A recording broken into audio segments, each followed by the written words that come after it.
Hey guys, it's Christy with the Social Easel, and I wanted to shoot you guys a quick little tutorial video today for you to watch during the Super Bowl. Not everyone's going to be glued to the TV, except maybe for the commercials, so I thought this would be something fun for you guys to watch instead. So we have one of our new palette sign paintings coming up February 20th. This is Bless Our Nest.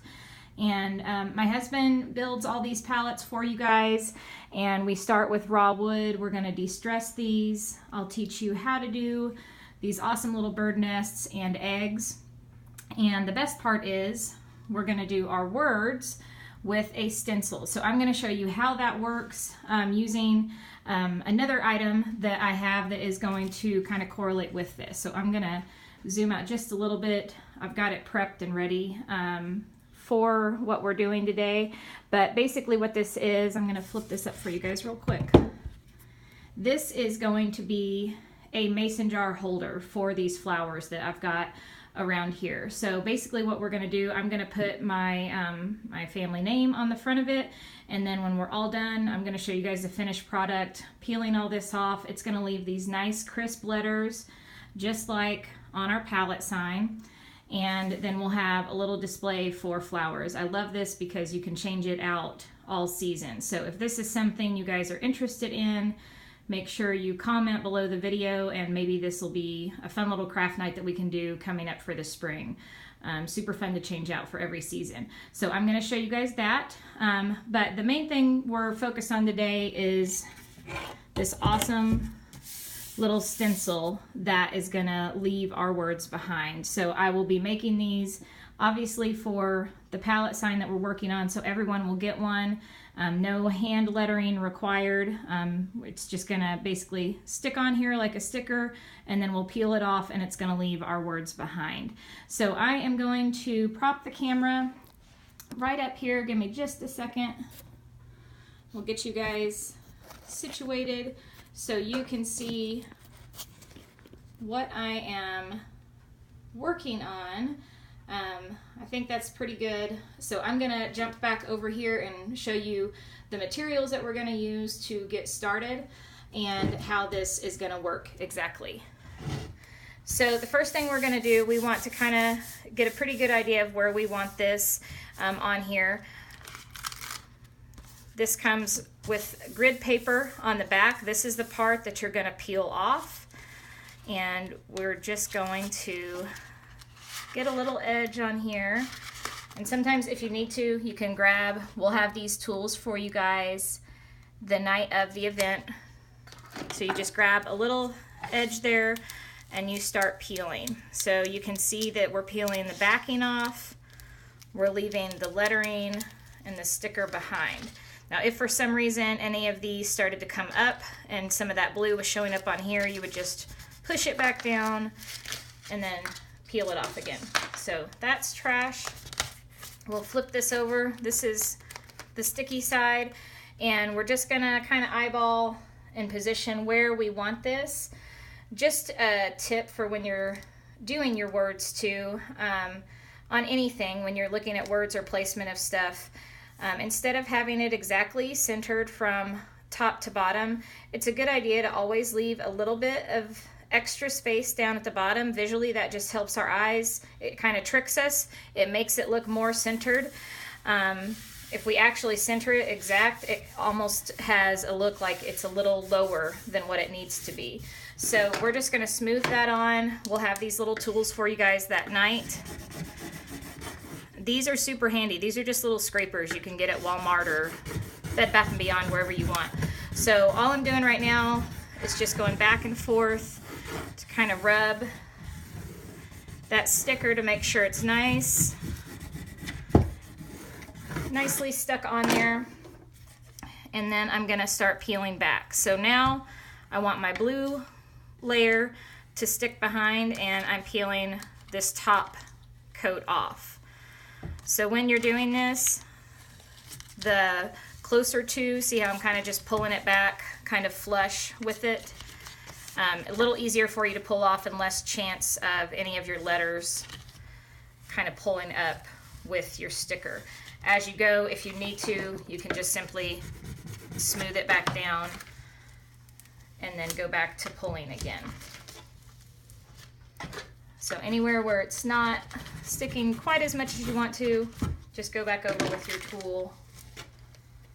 And this is something we'll be utilizing, you know, going forward. This doesn't work on canvas. So that's another reason I like doing the projects on the palette boards, the paintings on the palette boards. It allows us a little more freedom if we want to add the words. That's something that I can create and make these stencils for you guys to use the night of the event, and it makes it super simple. So we'll probably be having like a mason jar painting with some flowers coming out of it that we do on a wood palette later this spring that we will be able to do that with, and then we can add our words inside the mason jar. So next thing we're going to do, I've just got a little bit of black paint here. These are makeup sponges that I just cut in half because you don't really need to waste the whole one, just saves you on materials. So I'm just going to get a little bit of paint on there. You don't want this super saturated to where when you push down it just oozes the black paint out. I kind of tap mine off just a little bit before I do it. And then what we want to do is a couple light coats, and that way it doesn't seep under our edges of our letters.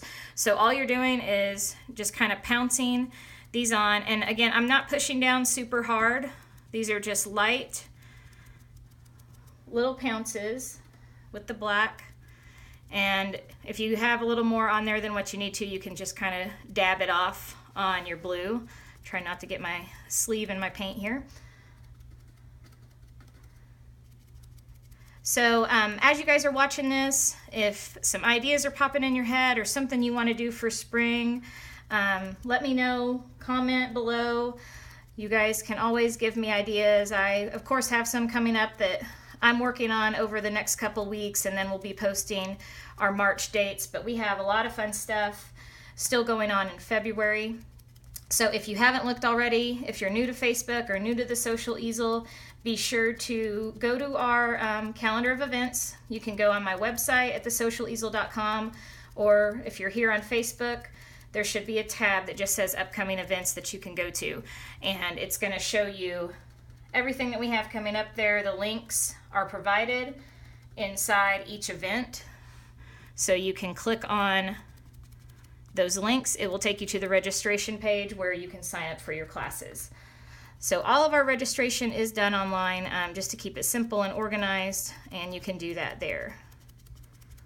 So I'm just going back with a second coat, and when you're doing the one on here, you can decide how dark you want it.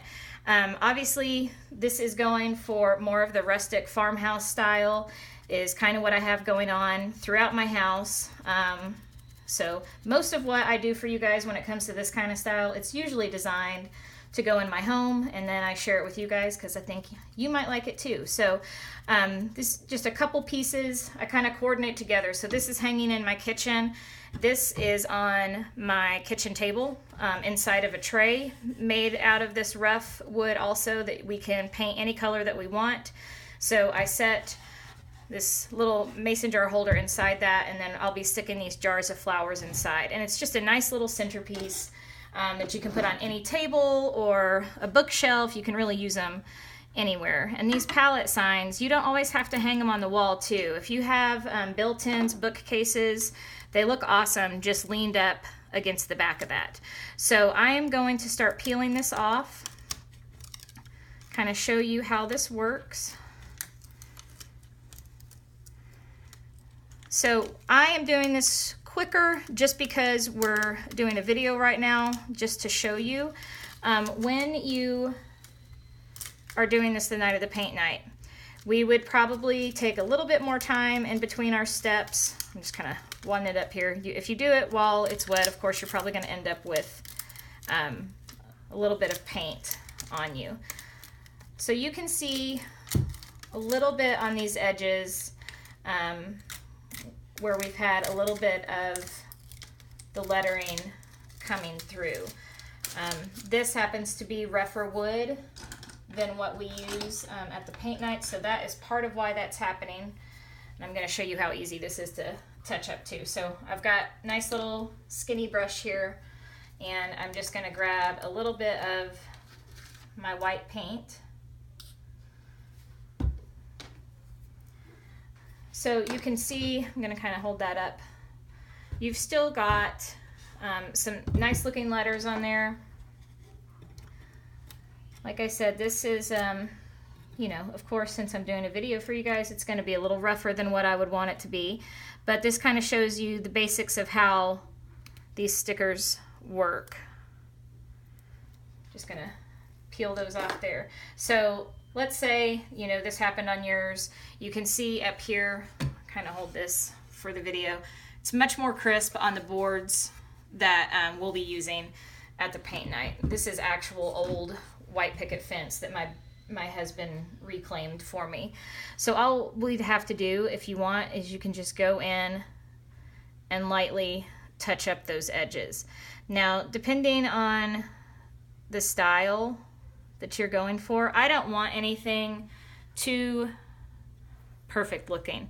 You know, I don't want it seeping out quite this much, but I also don't want it completely crisp, especially on something like this. I want it to be a little bit rougher. So you kind of get the general idea of how we're going to go in and fix those little edges that may have messed up for us. And then you can also go back and we'll have a little sandpaper. You can sand it back out if you want to. So this is generally how that will work. We'll pull out all these extra little pieces. And then I'm going to throw this together real quick just so you guys can see the finished product. Let me fix this little black line that I messed up. So the other thing I want you to realize is not everything has to be perfect and neat the first time you do it. It doesn't always work out that way. Sometimes the accidents turn into little beautiful messes and kind of give you something that you want. Sometimes it just takes a little bit of touching up. So I've got to pull out the inside of this A real quick. And then I'm going to show you what it looks like with the flowers inside. So you can use mason jars, you can use glasses that you may have up in your cabinets, just some extra glasses that you're not using, stuff that you have around the house. So that is a quick version of our finished flowers.